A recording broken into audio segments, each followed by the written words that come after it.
আপনাকে স্বাগত জানাই। আলতাফ, আজকেও তার নির্বাচনী জনসভায় তারেক রহমান বিভিন্ন কথা বলেছেন।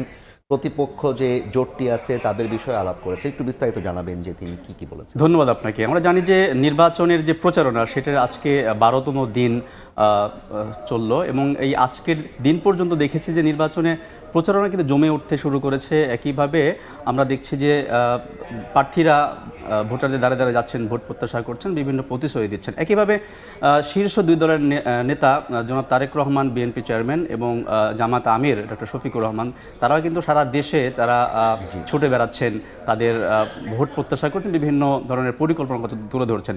সেই ধারাবাহিকতায় আজ আমরা দেখেছি যে জনাব তারেক রহমান কিন্তু খুলনা এবং যশোরে বক্তব্য রেখেছেন এবং মোটা দাগে যে কথাগুলো তিনি আজকে তুলে ধরেছেন সেই বিষয়গুলো যদি আমরা একটু যদি আমরা পর্দায় দেখে নিতে চাই, সেখানে আমরা দেখতে পাচ্ছি প্রথমেই তারেক রহমান নারীদের অপমান করে আইডি হ্যাকের মিথ্যা তথ্য ছড়ানো হচ্ছে এরকম অভিযোগ, এরকম দাবি করেছেন এবং নারীদের ঘরে আটকে রাখতে চায় একটি দল, স্বার্থসিদ্ধির জন্য ধর্মকে ব্যবহার করছে জামাত, এরকম অভিযোগ দিয়ে কিন্তু তারেক রহমান তিনি বক্তব্য ধরেছেন। মূলত তিনি যেটি বলেছেন যে আমরা জানি যে দুদিন আগে ডাক্তার শফিকুর রহমানের যে এক্স অ্যাকাউন্ট সেখান থেকে একটি বিতর্কিত একটি পোস্ট করা হয় এবং সেই বিতর্কিত পোস্টের পর থেকে কিন্তু এক ধরনের সমালোচনা হচ্ছে, নারী বিদ্বেষমূলক বক্তব্য দেওয়া হয়েছে বলে যে অভিযোগ দেওয়া হয়েছে এবং এর পরপরই কিন্তু নানা ধরনের আলোচনা চলছে।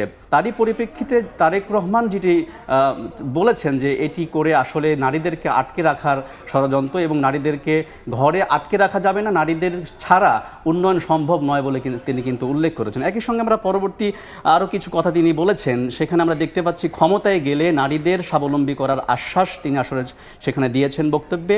ভোটের মাধ্যমে জবাব দেওয়ার আহ্বান, কথার ফুলঝুরি নয়, দেশকে এগিয়ে নেবে বিএনপি। তিনি আসলে যেটি বলতে চেয়েছেন যে ক্ষমতায় গেলে মূলত তারা নারীদেরকে স্বাবলম্বী করে তুলবে এবং জামাত যেভাবে আসলে নারীদেরকে ঘরে আটকে রাখতে চায়, কিন্তু বিএনপি নারীদেরকে